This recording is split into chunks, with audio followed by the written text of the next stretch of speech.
it's really important to carve out time and space to have these conversations. I've watched too many friends just tell me over the years who have small kids who haven't addressed the important things because they haven't felt they had time, and they've almost ended up in divorce.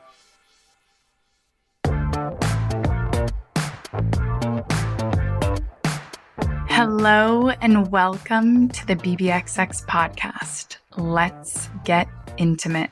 I'm your host, Sasha Laurie, and I'm here to bring you content, conversations, insights, perspectives, and lessons learned that will bring you closer to a deeper appreciation for and relationship with yourself.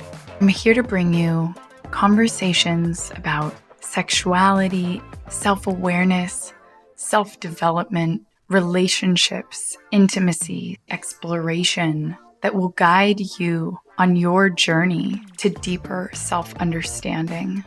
Our close relationships account for 70% of our happiness and 90% of our well-being. So better relationships really does mean a better life. I'm so happy to have you here with me. And as always, I'm right here next to you along for the ride on this wild, crazy, beautiful journey. Hello, and welcome back to yet another amazing conversation with Adriana and Michael. Like I said, originally it was going to be one conversation with the three of us together. It was so good. We scheduled another and now another. And in fact, I think we might just have them as recurring guests on the show because there's just so much to dive into here. Conversations have been so fascinating, mixed with stories about their own relationship, the tough times that they've been through, how they've navigated it, the tools that they've used, advice for how to get through conflict.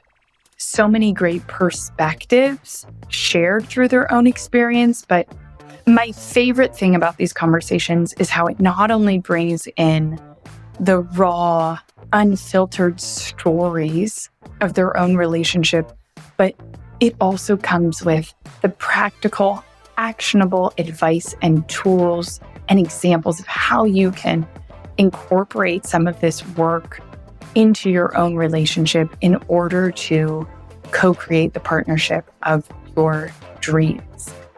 I hope you enjoy these conversations as much as I have. Please reach out and let me know which pieces of advice, what tools you have put into practice after listening to these conversations, how it's gone for you, and I look forward to continuing these conversations.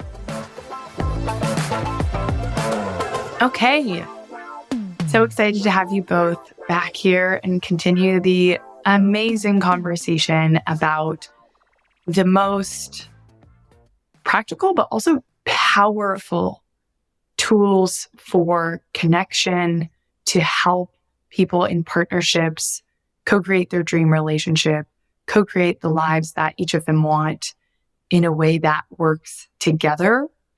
Some of the topics that we touched on last time, I'll do a quick recap for our listeners. And if you haven't listened to our last episode, be sure to check it out. But some of the things we talked about were the difference in focusing on the what versus the why when we look at the impact versus the intention behind it, what somebody has done, rather than approaching things from curiosity and wondering why, where did it come from, what beliefs, what fears, what doubts. And so really the what versus the why, but also approaching things from curiosity rather than jumping straight into criticism. We talked a lot about shared understanding and co-creating definitions to, one, make sure that we're talking about the same things, that we are choosing to co-design the meaning of things, and making sure that part of our conflict isn't just us getting lost in actually discussing or arguing about different things when in fact we might believe or want or even have the same shared goal in mind. We also talked about not making someone wrong. I love that point that the two of you brought up of when you're in an argument, kind of the tipping point for where things are going to start to go wrong and unravel, and you're kind of lose that opportunity for things to be constructive and they're going to become destructive is when there's a choice to make someone wrong and make their choice or their point of view. So no one being wrong leaves things open for space, exploration, understanding, etc., healing. We talked about how much of this is about proactively creating the opportunity for that conflict, again, to be constructive rather than destructive. Part of it is done in the moment. How do you react? Where do you choose to take things? Are there judgments being thrown out? Are there questions, curiosity versus criticism? But a lot of that work happens before conflict ever arises. It's in the preparation. It's in co-creating those definitions, the shared understanding, creating containers for connection, et cetera, et cetera. Another couple of themes that came up: ask, don't assume. Really making sure you know your partner, whether it's proactively or in the moment, asking rather than assuming their intentions, etc. I remember, Michael, you mentioned an example when Adriana is crying in a conflict that you know it's actually going well. And I thought that was such an interesting example where somebody could assume that means something's wrong and it's actually going bad, right? If somebody is crying. And so when you really do know your partner, or you ask, hey, are these happy tears? Are these sad tears? Frustrated?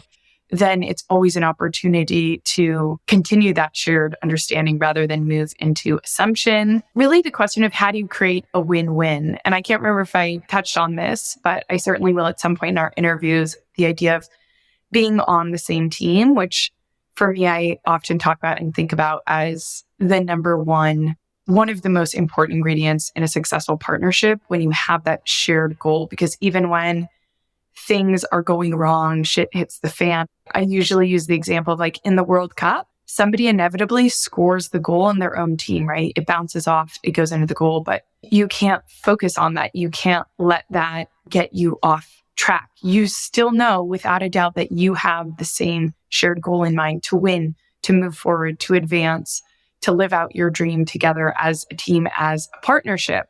Rather, when you focus on those kind of smaller hiccups, rather than having that shared goal in mind and the trust that even if you're not seeing eye to eye right now in the moment, you still have each other's back. You still are trying to get to the same place. That can be absolutely game-changing for better or for worse. Lastly, we talked about cost versus investment and compound growth. And how do you know this is hard work? It's effort. It's not easy, but it gets easier the more you do it. And all the changes you make, the communication, the conflict resolution tools build up, they compound on each other. And the idea of thinking this as an investment rather than a cost. Because yes, in that moment, you might not feel like spending the next hour having a really difficult, exhausting conversation. But if you try and push that under the rug, you might find yourself wasting hours of time, energy, stress, anxiety, distraction, etc., that is going to add up inevitably to way more time, way more energy, way more stress. And lastly, consciously created containers for connection. I love alliteration, so I've decided to call it that. One example that you guys gave were M&A weekends, but also so many different types of smaller, shorter containers or moments that can intentionally be created, set aside, and protected to have these proactive conversations, to talk through these things, to dissolve the obstacles, holding you guys back from connection. So I know that you guys had an M&A weekend coming up last time we talked. So I'd love to just start from there and hear how either that weekend went, or what have some of your biggest learnings from these M&A weekends or any of these consciously created containers for connections been? The biggest lessons learned and perhaps some favorite moments. Well, first of all, Sasha, thanks for recapping all that. I'm like, dang, we covered a lot of great territory. We love to cover all the things. all the things. Yeah. And a lot came through. So that's awesome. And super excited to be back. So this last M&A weekend we set aside was really important for us because we've been running at 1,000,000 miles an hour doing our thing. And we were experiencing quite a bit of conflict. And what we really needed was a space that was consciously created, a container that could allow us to connect. So I love that alliteration.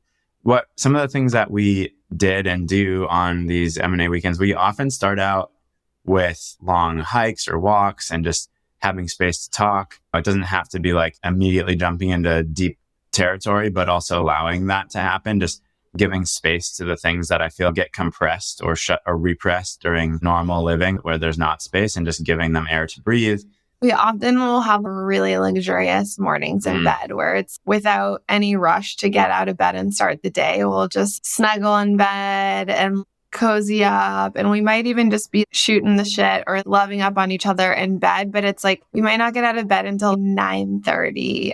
And that is luxurious. The reason I share that is because there's actually like this intention to like letting things unfold and take the time that they need without any rush to get from where we are to anything about where we're going, letting it really come organically and kind of be guided to, and whether that's some things might take a lot less time, some things might expand. Thanks. That's one of my favorite parts of it. So I appreciate you bringing that up. I think for many couples, I know for us at the start of a relationship, there's a lot of time spent in bed, right?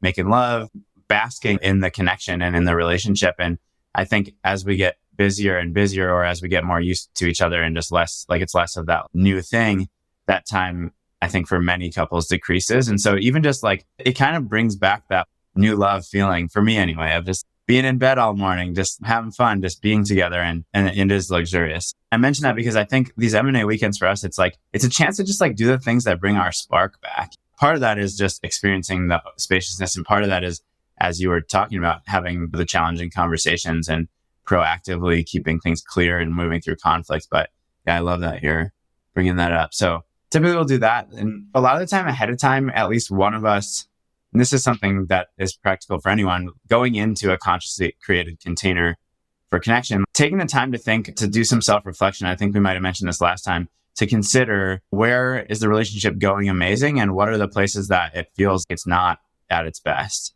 So that coming into the time together, we have a sense of what we really want to move through, where we want to be on the other side of having had this experience. Because that'll also like naturally let the conversations on the walk be that or whatnot. Or sometimes we'll take time before we go on the walk to each journal a little bit so that we can, if we haven't had time before, to connect to those things. That when we go on the walk and kind of launch into our day, we have more clarity around that. And then typically at some point after that, something will come up that's a bigger conversation and we'll make space for it. We have a whiteboard. We also work together. So we'll like pull out the whiteboard and get our markers out and write down all the different things related to what we're talking about, or just do a little brain dump. Or if there's a decision to be made, we have this cool decision-making framework that we've learned that we use. But it's like a chance to actually together as a team, which is something you brought up, work on whatever we feel like we want to work on. And there's something so nice with a team actually getting together in person, if possible, and having space to plan or dream or envision or solve a problem. It builds that sense of being on a team so strongly. So that's also a really important element to it.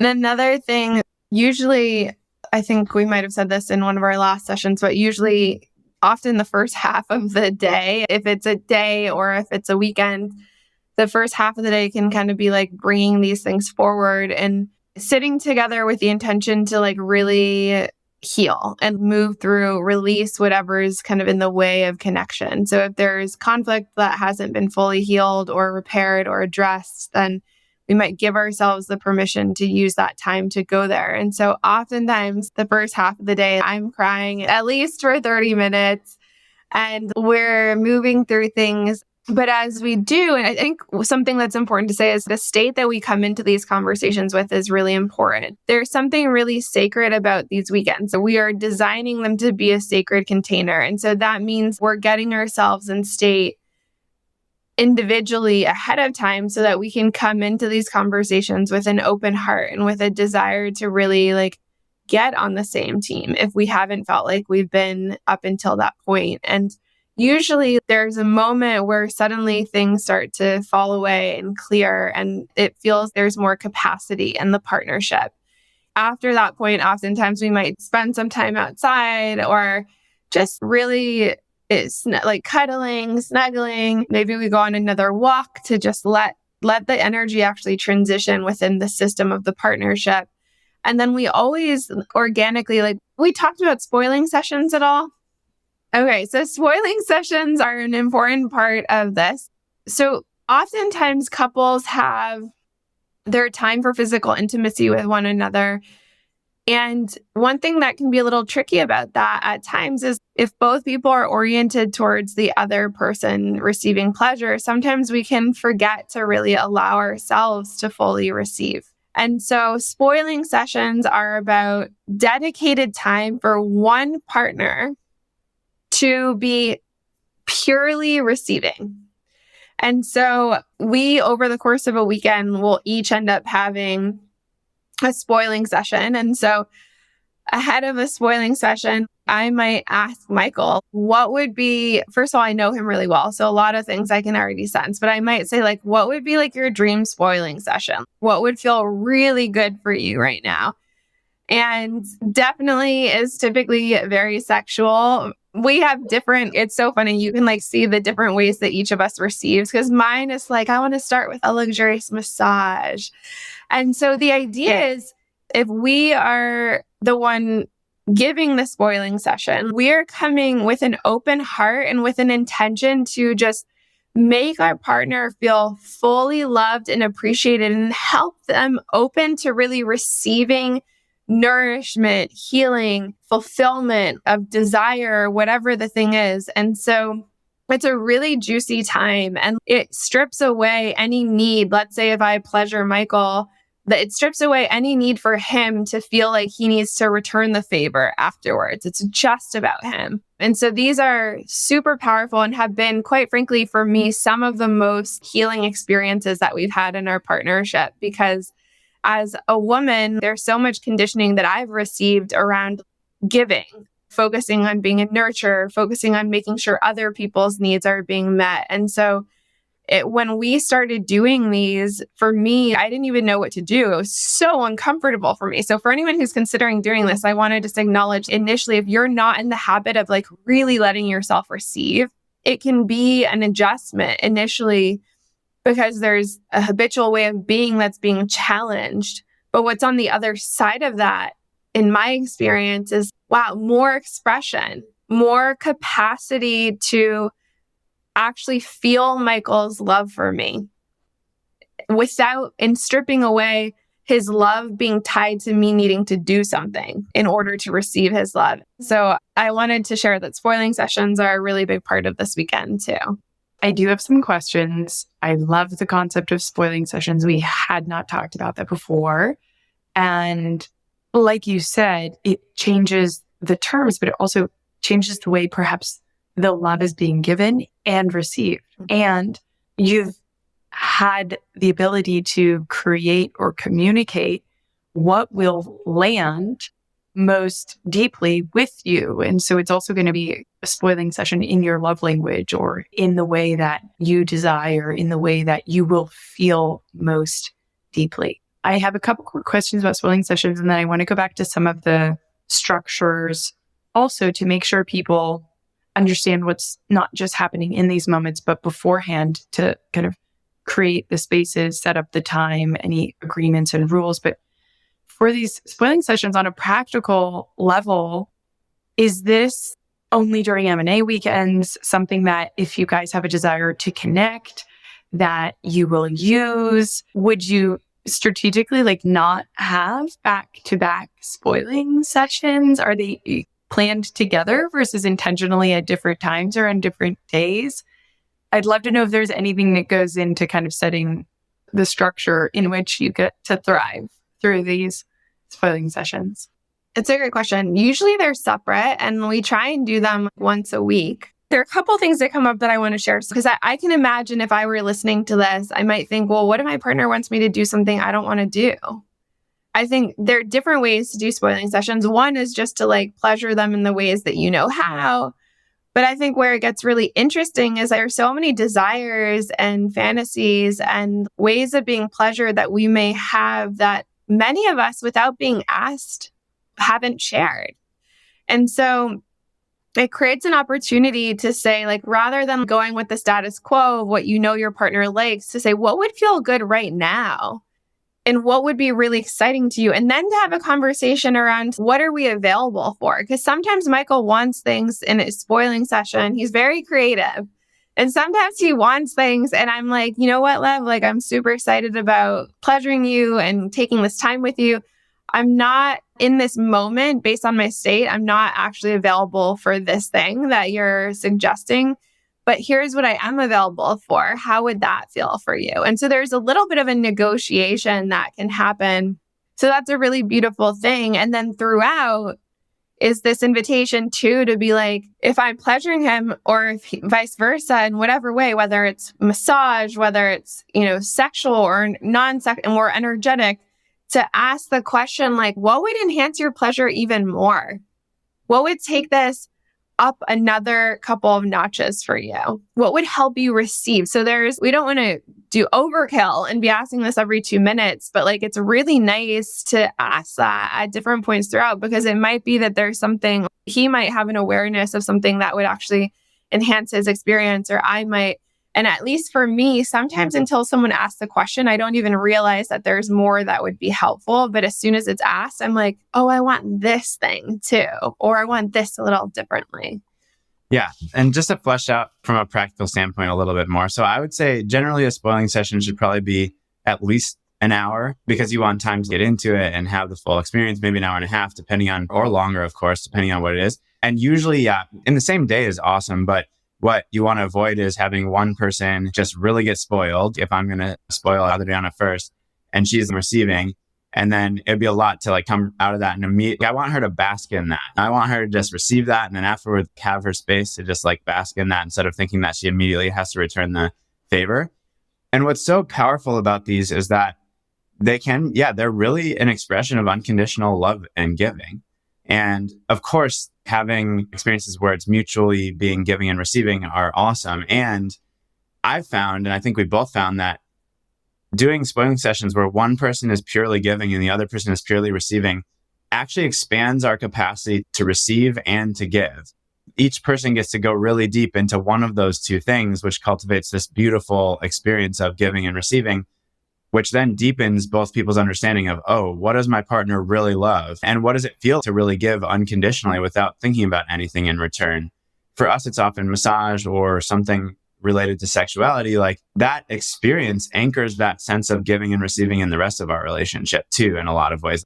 For me, purely receiving for a while afterwards, all I want to do is give. I'm like, oh, wow, I'm so filled up from this experience. I want to give to my partner. So there's a lot of beautiful results from these spoiling sessions that are really powerful. And I've learned through these to like understand my own needs and wants way more clearly than I did.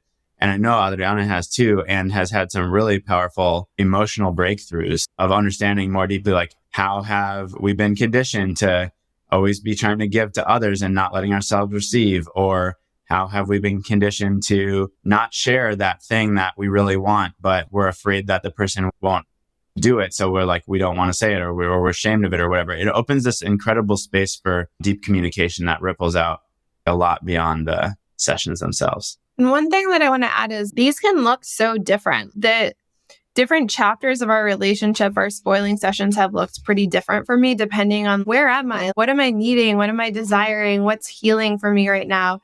And there are times where it's really fiery and sexual and sensual and kinky. And then there are times where it's actually, I'm going into the shamanic healing journey. And I want to say that because it can look so many different ways. I was diagnosed 3 months ago with having stage 3 endometriosis. And as an example, some of the things I've experienced pain in my womb area, in my pelvic region recently. And so that's led me actually to have less desire for intercourse because it hasn't been as comfortable. And so some of my spoiling sessions recently have actually been like, I want you to gently massage we'll start with a full body massage. And then I want you to massage my womb and work out some of the tension there. And so that I want to focus on really slowing down my breathing and focus on staying really connected to you. And I want you to have your hand on my heart, or like, then maybe he goes down on me, but it's like every second and every moment is I'm checking in. Is my nervous system open right now, or is it contracting? And if I'm contracting, I might say, please pause. Can we just take a few breaths together? I wanted to just share this because this isn't just, ooh, let's just get sexual and kinky. It's what would make me feel so spoiled and cared for and loved in this moment. And there are some days where it's, I just want you to massage my entire body for the next hour. And that would feel so juicy for me. Right. What are the actions, ways of communicating, sharing that make us feel cared for and loved? You said in so many different love languages in general, and of course, different circumstances and different needs and desires in different moments. What I love about them is simultaneously, while it is really doubling down and one person fully giving, the other person fully receiving. And Michael, I really love the part where you pointed out that it allows people to go even deeper, right? When you allow yourself to receive more deeply, then you actually want to give even more deeply, and it opens those doors. But what I also hear is that throughout this, all they are still co-created, right? Not just kind of one static thing. Here's the schedule. This is what we're going to do, right? There was a whole kind of this is what I'm available for. I hear what you want. This is what I'm actually available for, making sure it works for both people. And then in the moment, it's co-created in the way that it evolves according to kind of both the needs, desires, and boundaries of both people. And the reason that Michael is suggesting having 90 minutes is at minimum is really nice is that if, especially depending on our lives, it's for some of us, and I put myself in this box, if I know in 60 minutes I need to be fully dressed and out the door because I have an appointment that I need to get to and I'm going to have 10 minutes, it's really hard for me to like just 100% drop in. And so the space means that we can, maybe I want to shower for the first 15 minutes to just feel relaxed, or we might want to use the first 10, we have a hot tub, we might want to use the first 10 minutes to hot tub. It just gives us space to enter for the entire arc of the experience. We're not trying to rush to whatever the peak experience is and get to the other side. It's that luxurious quality and spaciousness is very present. And going back to the M&A weekends, right? A lot of this is in the setup or like the warm up. Going back to, of course, being on the same team and sports and all of that with the metaphor you used. Right, there's a warm up. Like you just don't show up at the big game. You've been there, you've been warming up, you've been trained. You had to get somewhere, go somewhere to get to that new space, the different energy, the energy you have at a practice versus a game or in an event or consciously created container for connection that you set up is inevitably going to be completely different than on the fly. Hey, and spontaneity is amazing and can be really great, but it can also make it way harder to tap into that level of depth than when you choose and protect and design these moments and these spaces and these containers. One thing I did want to bring up, and right now we're kind of talking about, okay, what do the all-in versions of these things look like? And we'll definitely also talk about what does maybe a pared down, a shorter or a weekday version of M&A weekends for people who are thinking, oh, of course, I don't have that much time, or who have kids, or things are more complicated. Going back to the M&A weekends, I'd love to talk about some of the setup that goes into that. What are the agreements, rules, intentions, kind of planning that goes into that becomes a really important part of defining its success? Well, one thing that immediately comes to mind is the physical space.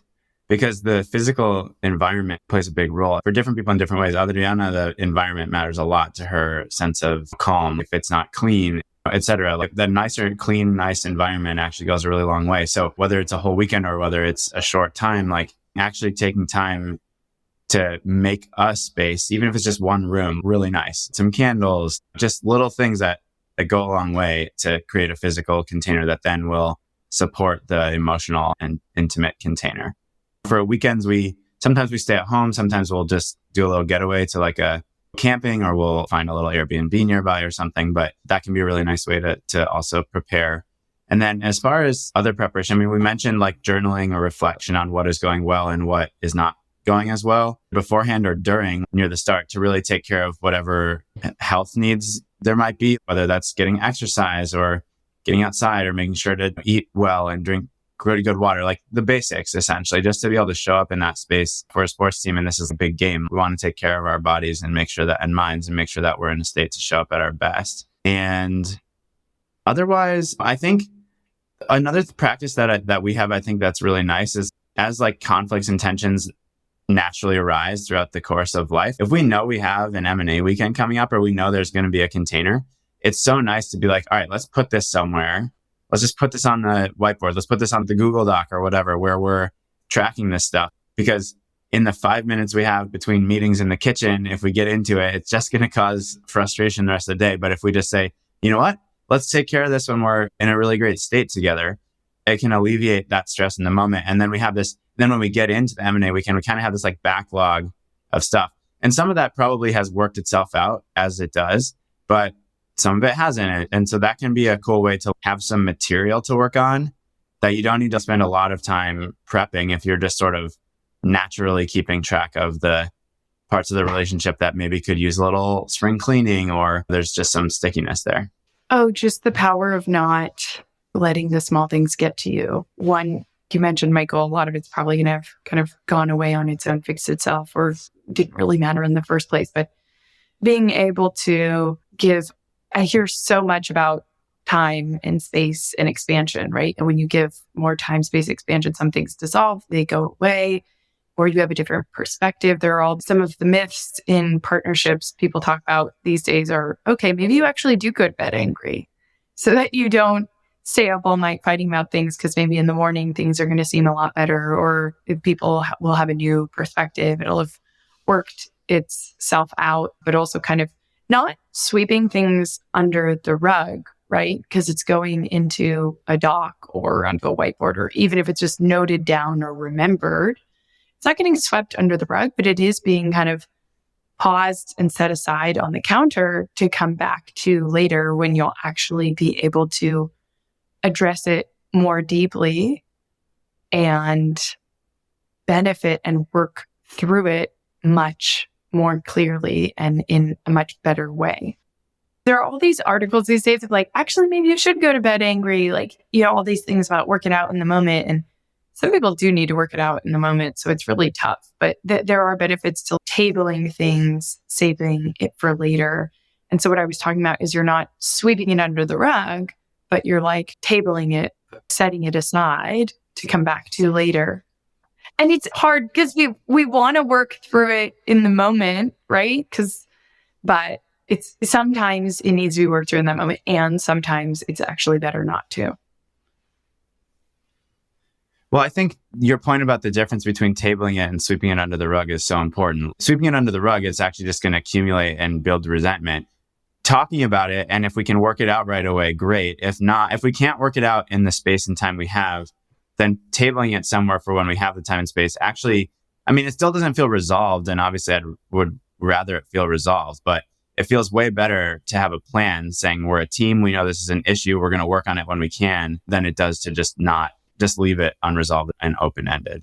Another big thing is I think there are a lot of couples who don't end up having important conversations because they're like, we don't have the time. We have 5 minutes here. We have 30 minutes in the evening. And I think, it's not to say I recognize we don't yet have kids. We have a dog who feels like a child, but like very different, of course. And so not saying this is easy. And I do think that it's really important to like carve out time and space to have these conversations. I've watched too many friends just tell me over the years who have small kids who haven't addressed the important things because they haven't felt they had time, and they've almost ended up in divorce, or they've neared the end of their relationship because we talked about investment versus cost. There is a cost. Of course, there's something that's lost when we say, okay, we just need to figure out how to create these 3 hours for us to sit down and have space to dive into some of these topics. But it's really important and worthwhile, which is why we try and do these M&A weekends on at least a quarterly basis so that we're not going super long periods of times without having the chance to really dive in and talk about these things. So yeah, that felt important to name as well. Yeah. And what it keeps coming up for me is this idea of ask, don't assume, that it came up in our last conversation, but also in the spoiling sessions of, right, we assume we know how to pleasure them or what they want in that moment or in general, but asking rather than assuming. And also, if we want to talk about something and dig through it in the moment or table it and save it for later, asking, do you want to work through this now? Is this something we should save for later and come back to? Would that be more beneficial? How can we set aside time? Do you want to set aside time to connect and to talk about these things? Otherwise, of course, it's not just going to happen. And it can be easy to assume the other person doesn't think of it as a priority, right? Each person can be thinking that about the other person, but asking and finding out that, yeah, okay, even if life has been busy and it feels it's impossible to make that time, you both have established that you want to make it, and therefore you're much more to actually do it. So yeah, that asking versus assuming. So in terms of, and something, yeah, I think that sometimes when people aren't in the habit of bringing certain topics forward in their partnership, sometimes it can be like, well, I know that there's stuff, but I can't think of what it is. I know sometimes that's happened to me where it's like, wait, what do we need to work through? What do we need to talk about? And so one of the things we did a few years ago was we took time to really identify, like, what are the core areas of our relationship that we care about and where tensions could arise, that we kind of want to evaluate and assess. How are we doing? And it's not so different from a lot of coaches use of the wheel of life, but it's looking at different areas. It's okay. One area is our intimate relationship, our family relationships, our hobbies, our community, our spiritual life. And so we identified, I think we have 7 or 8 categories. And then we kind of look at each of those categories and say, each rank, how are we doing in each of those areas? And that, if it's less than an 8 or 9, then it's okay, well, why? What's underneath that? What's leading our system to not be as vital in each of these areas? And that can also help for people who have a hard time thinking about what those topics are. That process can help identify and surface what's underneath the surface that would be helpful to bring forward, and to, of course, prioritize them, because you may not have time to get to everything. Right, having them prioritized, because there may be no list, but then once you create the list, it obviously can get long. And so that's part of the setup beforehand, thinking about either on your own and or together, and having the intentions of what the goal of the weekend is, some of the things that you want to work through are. So we talked about kind of having the right space, protecting, whether it's at home, a room that has been designed to help for the processes and the feelings that you want to create. Of course, setting aside the time, protecting it, creating the list, or reflecting and thinking about what you want to get out of it, what you want to discuss throughout it. What's the role of technology in these? Are there any other kind of rules, boundaries, things put before? You also talked about health, getting the basics protected within that time, but any other boundaries, rules, agreements? We kind of talk ahead of time around when and if we're going to have technology out. If we're doing an entire weekend, there might be little periods or pockets during the day where we take a moment to send a text or something. But usually we put technology. We put it away.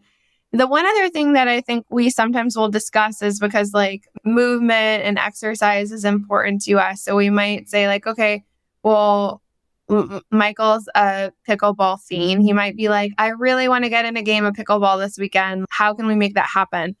And so we might talk together about like, if he's going to play, or if I'm going to go to the gym, or if I'm going to do some movement, when's the best time for us to do that, to really honor the flow of our weekend. So we're just collaborating. Another just example of like collaborating on the design of the how and when. Great.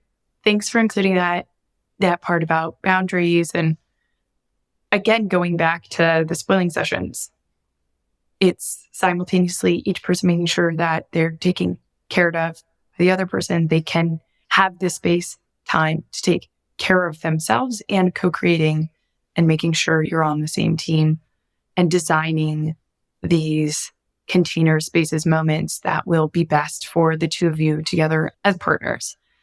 I now want to talk about, right, if this is sort of the ideal scenario to have this amount of time and flexibility and all of that, the luxurious mornings. I loved the idea of specifically the word luxurious mornings, although I think many people might say they don't have quite as much time or the luxury of doing these weekends or creating these containers in this same space.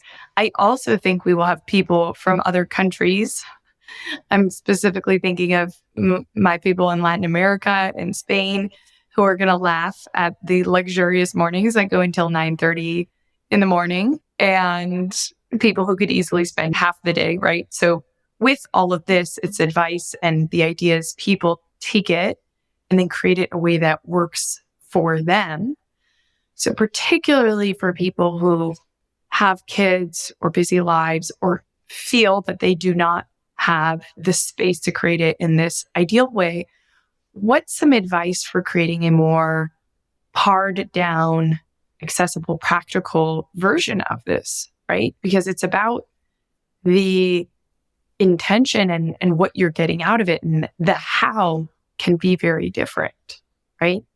So first of all, it's amazing if this can all fit into one weekend, but doing these different parts of this in different days of the week, setting aside an hour, 3 days a week for a week to like have it be like a week about intimacy. And it's just 3 different 1 hour blocks. And maybe the first one is getting to talk and really maybe connect and work through some challenge that there's been, or just go on a hike and just be out in nature or whatever. And then maybe the second one is a spoiling session from one partner to another. And the third one is a spoiling session the other way.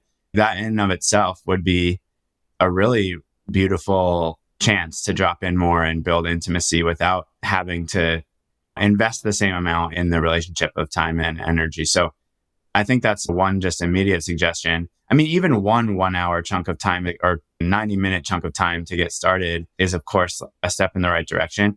The reason that I encourage like 3 in 1 week like that is that they do build, like it does deepen.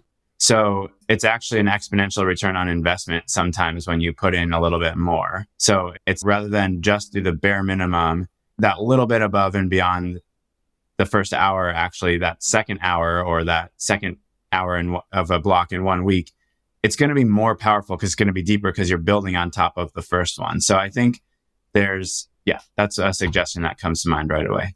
Yeah, I would say too, it's possible that, if you have a really big thing that's emerging in the relationship, 60 minutes and 90 minutes, it might need more time than that. And so there's also, I think it's important to understand some of these bigger topics just need time and space. And so co-designing together how to really create the space.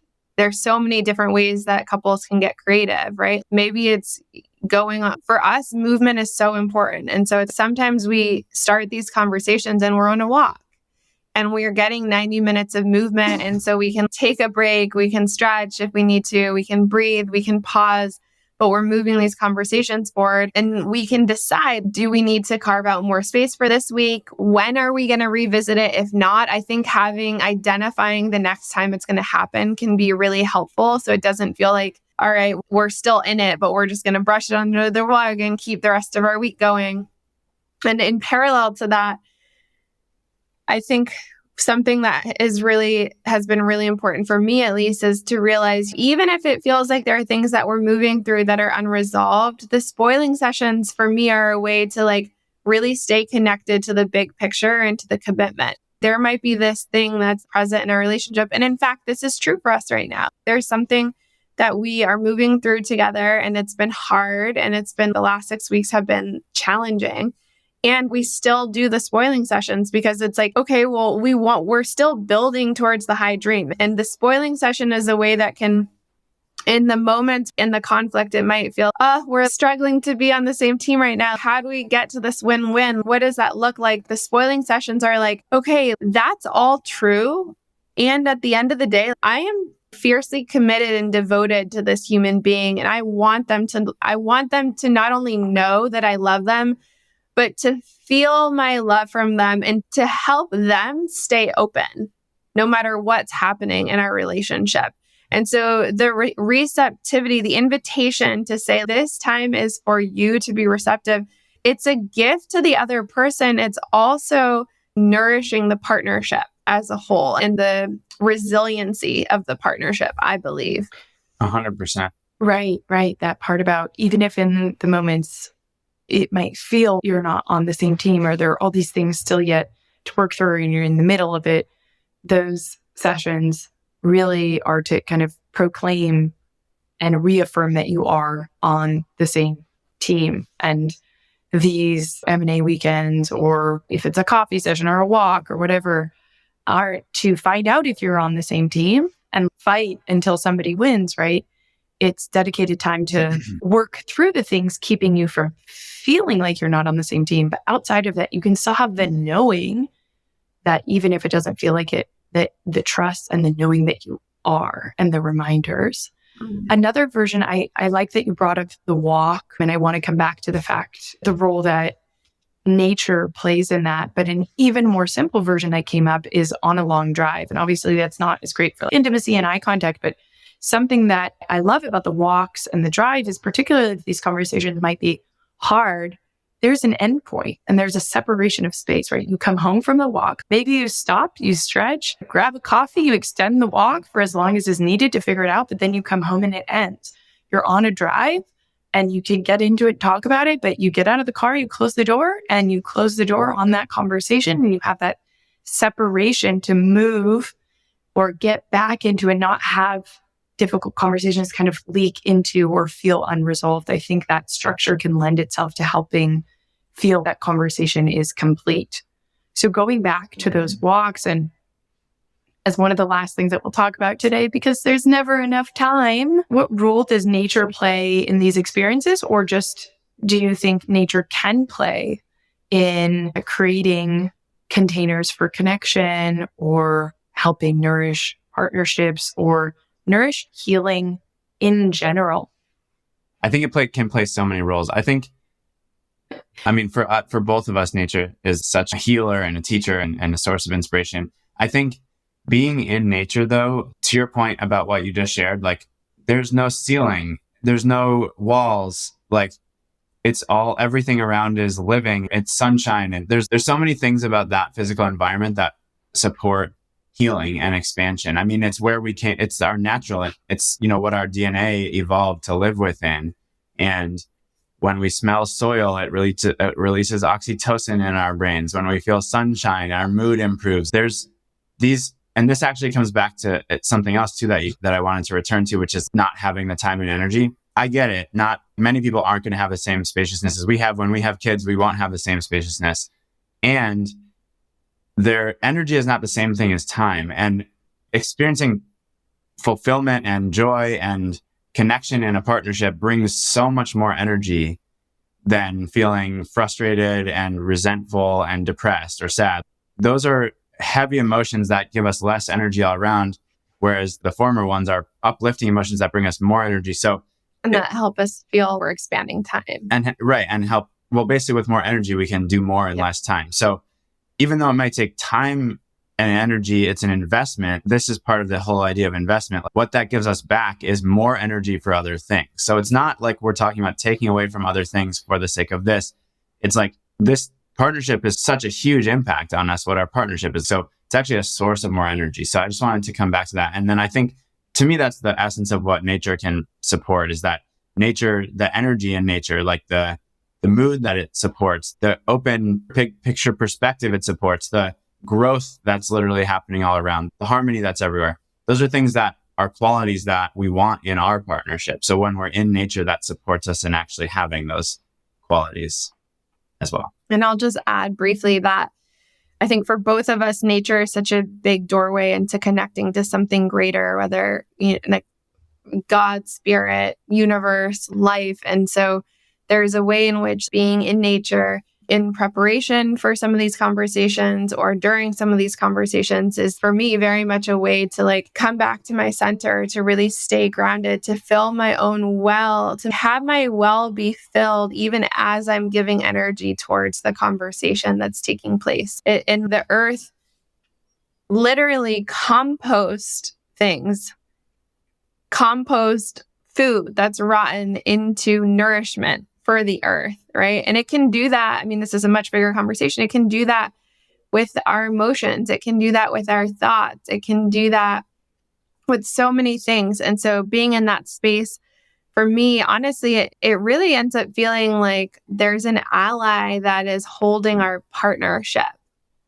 So even if Michael and I are forgetting that we're on the same team at any given moment, there's something that's literally holding us in the potential of who we are, in the understanding of us as a system and seeing and connected to the wholeness within that.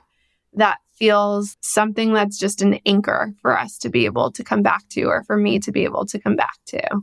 Amazing. Thank you for sharing all of that. I'm really excited to continue to talk about the healing power of nature, the role that nature can play in partnerships, in relationships, above all in a relationship with ourselves, and just so many things, vision quests that you guys have done, so many more things to come back to in terms of nature, and to come back to in terms of consciously creating containers for connection. Sadly, we are short on time today. I'm sure we could go on, but I can't wait to come back and continue talking about ways to take these same concepts and either design them in a way in your own life, your own partnership that feels ideal, that feels the most expansive, luxurious or possible, or take the same intentions and get the same impact through ways that work for you and who you are in the circumstances of your life, the circumstances of your partnership, and still get those incredibly impactful results. One of the things that I heard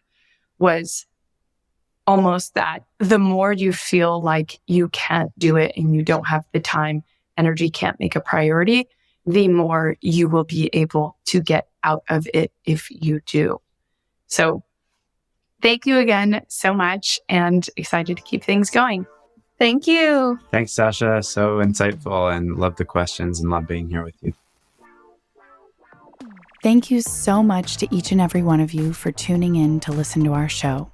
If you like what you learned and you know someone who might also like listening, please do share this podcast. You can also feel free to reach out to us anytime if you'd like to submit questions, requests for experts to have on the show, or if you'd like to share your positive feedback or constructive criticism. We'd love to hear what you think. It's the only way we can learn and grow along with you. Be sure to check out our website, follow us on Instagram at bbxx.world, and subscribe to the book club newsletter, where we send out even more resources to help you dive even deeper to the topics that we bring to you on the show. Once again, we encourage you to take what we discuss on this show and apply it in your everyday life. Because remember, better relationships equals better life.